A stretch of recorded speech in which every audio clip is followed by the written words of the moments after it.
Osée, chapitre 8. Embouche la trompette.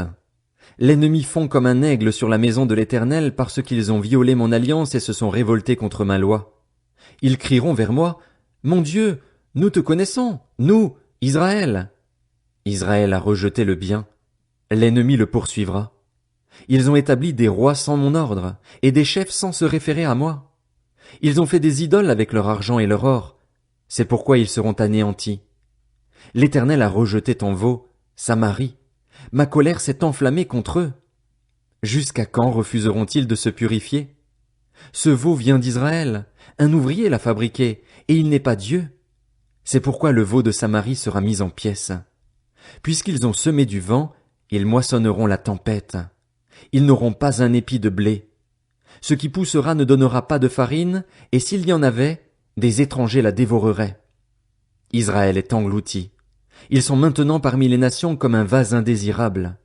En effet, ils sont allés en Assyrie comme un âne sauvage qui se tient à l'écart.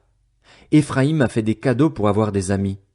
Même s'ils font des cadeaux parmi les nations, je vais maintenant les rassembler, et bientôt ils souffriront sous le fardeau du roi des princes. Éphraïm a multiplié les autels pour pécher, et ces autels l'ont fait tomber dans le péché. Si j'écris pour lui tous les articles de ma loi, ils sont regardés comme quelque chose d'étranger.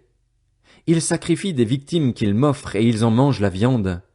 L'Éternel n'y prend pas plaisir. Maintenant l'Éternel se souvient de leurs fautes, et il punira leurs péchés, ils retourneront en Égypte. Israël a oublié celui qui l'a fait. Il a construit des palais. Juda a multiplié les villes fortifiées. Mais j'enverrai le feu dans leurs villes et il dévorera leurs palais. Osée, chapitre 9. Israël, ne te livre pas à la joie, à l'allégresse, comme les peuples. En effet, tu t'es prostitué en abandonnant ton Dieu. Tu as aimé un salaire impur dans toutes les aires à blé. L'air de battage et le pressoir ne les nourriront pas, et le vin nouveau leur fera défaut. Ils ne resteront pas dans le pays de l'Éternel. Éphraïm retournera en Égypte, et ils mangeront en Assyrie des aliments impurs. Ils ne verseront pas de vin en l'honneur de l'Éternel. Leurs sacrifices ne lui seront pas agréables. Ce sera comme un repas de deuil pour eux. Tous ceux qui en mangeront se rendront impurs. Oui, leur pain ne sera que pour eux.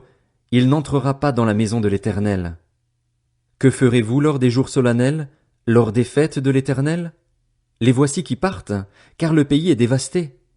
L'Égypte les accueillera, Memphis leur donnera des tombeaux. Ce qu'ils ont de précieux, leur argent, sera pris par les orties, et les ronces pousseront dans leurs tentes. Ils arrivent, les jours de l'intervention, ils arrivent, les jours de la rétribution. Israël va le savoir.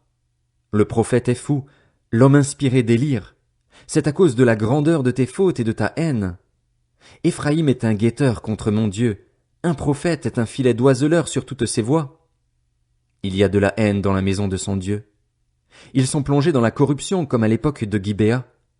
L'Éternel se souviendra de leurs fautes, il punira leurs péchés. J'ai trouvé Israël comme des raisins dans le désert, j'ai vu vos ancêtres comme les premiers fruits d'un figuier, mais ils sont allés vers Baal-Péor. Ils se sont consacrés à l'infâme idole et ils sont devenus aussi détestables que l'objet de leur amour. La gloire d'Éphraïm s'envolera comme un oiseau. Plus de naissance, plus de grossesse, plus de conception. S'ils élèvent des enfants, je les en priverai avant qu'ils ne soient des hommes, et malheur à eux quand je les abandonnerai. Aussi loin que portent mes regards du côté de Tyr, Éphraïm est planté dans un pâturage. Mais Éphraïm conduira ses enfants vers celui qui les tuera. Donne-leur, Éternel. Que leur donneras-tu? Donne-leur un ventre qui avorte et des seins desséchés. Toute leur méchanceté s'est montrée à Gilgal. C'est là que je les ai pris en haine. À cause de la méchanceté de leurs agissements, je les chasserai de ma maison. Je ne continuerai pas à les aimer. Tous leurs chefs sont des rebelles. Éphraïm est frappé, sa racine est devenue sèche. Ils ne porteront plus de fruits et, s'ils ont des enfants, je ferai mourir ces objets de leur tendresse. Mon Dieu les rejettera parce qu'ils ne l'ont pas écouté, et ils seront errants parmi les nations. Osée, chapitre 10. Israël était une vigne fertile qui produisait beaucoup de fruits.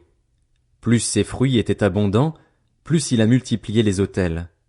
Plus son pays était prospère, plus il a embelli les statues. Leur cœur est partagé.